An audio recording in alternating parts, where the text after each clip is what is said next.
मसीह यीशु की सलामती, उसका ज़ख्मी हाथ जो है हम सब पर, हमारी ज़िंदगियों पर है।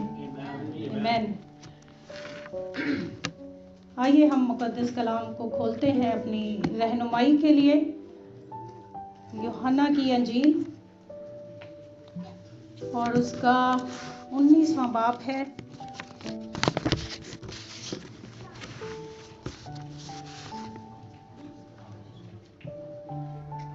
और उसकी 28वीं आयत में आपके सामने पढ़ती हूँ, जिसमें लिखा है, इसके बाद जब यीशु ने जान लिया कि अब सब बातें तमाम हुई ताकि नविश्ता पूरा हो, तो कहा कि मैं प्यासा हूँ। आइए थोड़ी देर के लिए अपनी आंखों को बंद करें और खुदावंद की शुक्रगुजारी करें कि खुदावंद ने हमें ये मौका बख्शा है कि हम उसके हजूर में हाजिर हों, उसके कलाम को जाने। Hallelujah, hallelujah. खुदा बाप, हम तेरे नाम की तमजीद करते हैं और तेरा फजल चाहते हैं ताकि हम तेरे कलमे को, कलमाए खुदा को, मसीह यस्सु को, उसके मुंह की बातों को जान सके, अपनी रहनुमाई के लिए पहचान सके, उसकी कुदरत को, उसकी इलाही मोहब्बत को जो उसने सलीब पर अपनी जान कुर्बान करके हमसे की। खुदाए पाखरू, हम तुझे वेलकम कहते हैं। तू हमें टीच कर, हमें लीड कर और हमें गाइड कर। मैं कुछ भी नहीं तेरे बगैर, तू मेरी मदद कर और हम सबको इस कलाम को जानने और समझने में हमारी रहनुमाई और मदद कर, मसीह यीशु के नाम में, आमीन, आमीन। भाई बता रहे थे गुड फ्राइडे क्या है। मैं भी आपसे पूछूंगी कि गुड फ्राइडे क्या है। आपको मेरी आवाज आ रही है? मुझे लग रहा है कि ये कम है। ठीक है। Good Friday, God with us. क्या है? God with us, but now God for us. आमीन। वो हमारे साथ था, अब हमारे अंदर है। किसके वसीला से? मसीह यीशु के वसीला से, उसके बेशकीमती लहू के वसीला से, उसकी कुदरत के वसीला से, उसके जलाल के वसीला से। हालेलुया। अपने कलमे की तरफ बढ़ते हैं। ये कलमा मैं प्यासा हूँ 5वां कलमा है, जिस्मानी दुख का कलमा है। इंग्लिश में पढ़े तो आई थर्स्ट, 2 वर्ड। इंग्लिश में, उर्दू में पढ़े तो 3 वर्ड, मैं प्यासा हूँ। और अगर हम ग्रीक में पढ़ते हैं, टिप्सो, ओनली 1 वर्ड, जिसका मतलब है पानी। क्या मतलब है? पानी। मसीह यीशु को जो है वो सलीब पर 2 दफा जो है वो कुछ पीने के लिए दिया गया। अगर आप सब जानते हैं, हर दफा हम इस कलाम को सुनते हैं, वो 2 मैह थी जो उसको पीने के लिए दी गई। पित्त मिली मैं और मुर मिली मैं, पहली मैं। फिर दूसरी सिरका जो है वो दिया गया। ये पित्त और मुर क्या है?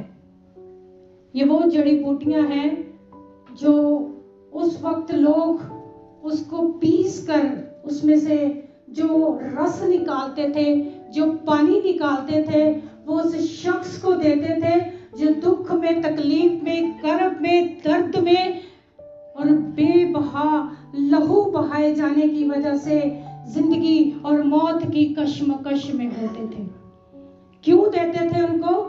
ताकि उनका दुख या उनकी तकलीफ जो है उसको कम किया जा सके। हम काफी लोग यहाँ पर जो है वो मेडिकल से रिलेटेड बैठे हैं।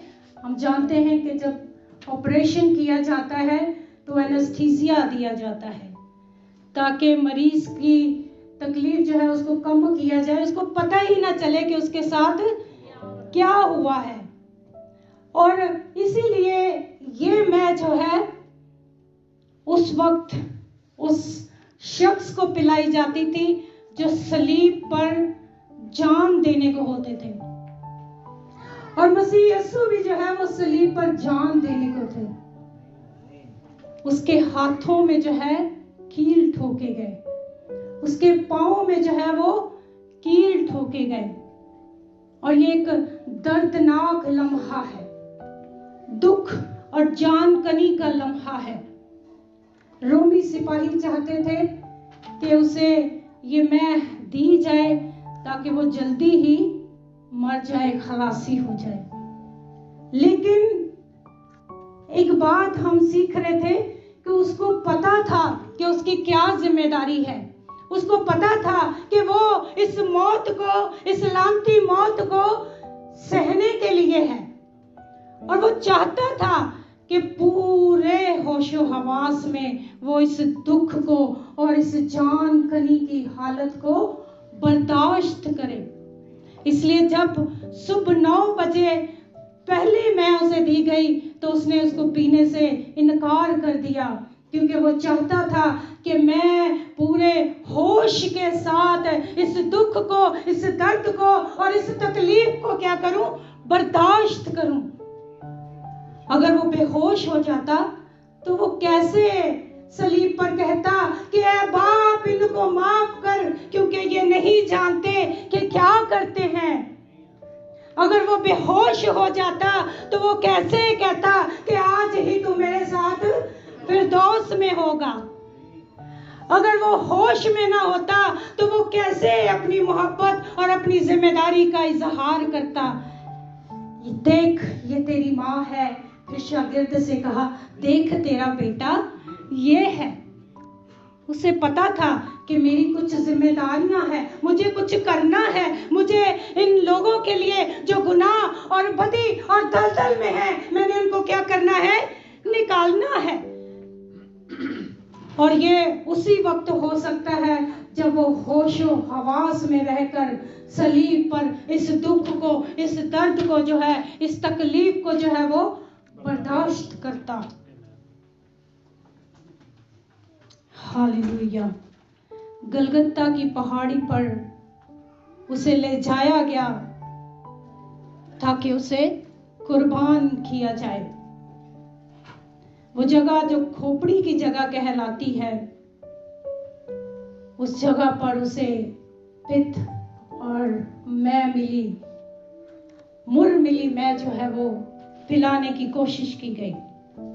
लेकिन मेरे मसीहा ने उस मैं को पीने से इनकार कर दिया। उस एनेस्थीसिया को लेने से इनकार कर दिया। Hallelujah, hallelujah.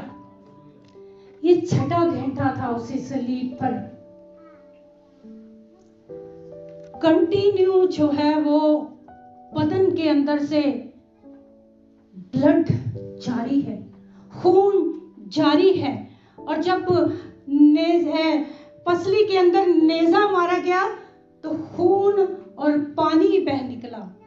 यानी उसके बदन में से डिहाइड्रेशन की वजह से वीकनेस बढ़ती जा रही थी। और वो कील जो उसके हाथों में लगाए गए थे, पाँव में ठोके गए थे, उन कीलों की वजह से उसका बदन जो है वो सूजना शुरू हो गया था, इन्फेक्टेड होना शुरू हो गया था। और हम सब मेडिकल वाले जानते हैं कि जब ये हालत हो तो डिहाइड्रेशन हो ही जाती है। तो क्यों ना वो कहता कि मैं प्यासा हूं, क्यों ना कहता कि उसे प्यास लगी है, क्यों ना कहता कि उसे उसका बदन जो है डिहाइड्रेशन की वजह से पानी उसमें खत्म हो चुका है, उसे प्यास है।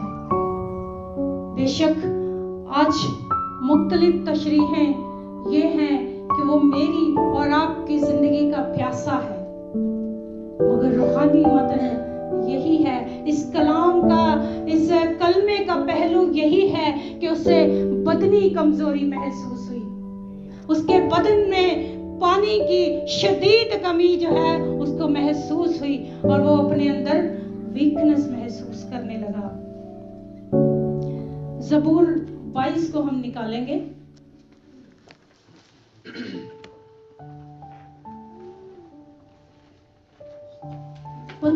आयत पढ़ती हूँ। मेरी कुव्वत ठीकरे की मानित खुश्क हो गई। मेरी कुव्वत ठीकरे की मानित खुश्क हो गई और मेरी जुबान मेरे तालू से चिपक गई। किस लिए? प्यास की। उसकी जुबान जो है वो तालू से चिपक जाती है। अगर कभी किसी को डिहाइड्रेशन का एक्सपीरियंस हुआ हो तो वो जान सकता है कि किस कदर जो है वो मुंह सूखता है। अगर हम फास्ट में होते हैं उस वक्त भी पानी की कमी की वजह से हमारा मुंह सूखता है, और जुबान जो है वो उस वक्त मसीह यीशु ने फील की कि उसकी जुबान जो है वो तालू को चिपक गई है। उस प्यास की वजह से वो अपने अंदर कुव्वत को जो है वो महसूस नहीं करता। मगर अभी तो वक्त है, अभी तो वक्त है उसको क्या करने का? जोरदार नारा मारने का। अभी तो वक्त है उस नारा मारने का कि फतेहमंद हो गई है। फतेहमंदी से जोर से चिल्लाकर अभी तो कहने का वक्त है कि तमाम हुआ। वो जो काम, वो जो खिदमत, जो जिम्मेदारी उसको सौंपी गई थी, अभी तो वक्त है उसको कहने का। अभी तो नारा मारने का वक्त है।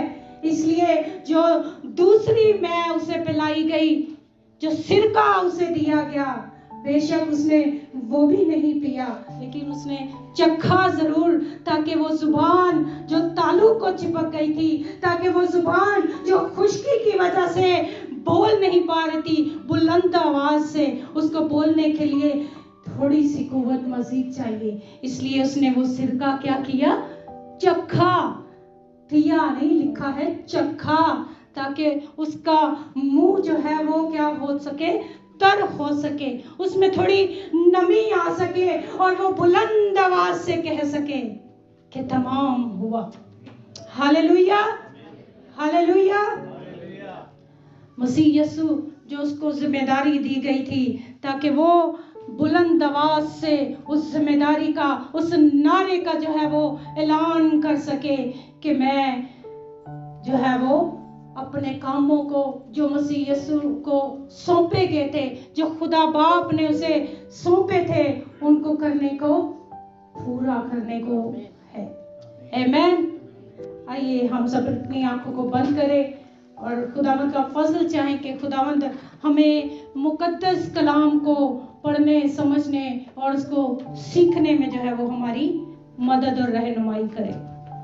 खुदावंद तेरा शुक्र करते हैं तेरे कलाम की गहरी बातों के लिए, तेरे मुंह की खुदा हसीन और शीरीन और मीठी बातों के लिए तेरी शुक्रगुजारी करते हैं, और तेरा फजल हमेशा हमारी जिंदगियों के साथ रहे। आमीन, आमीन।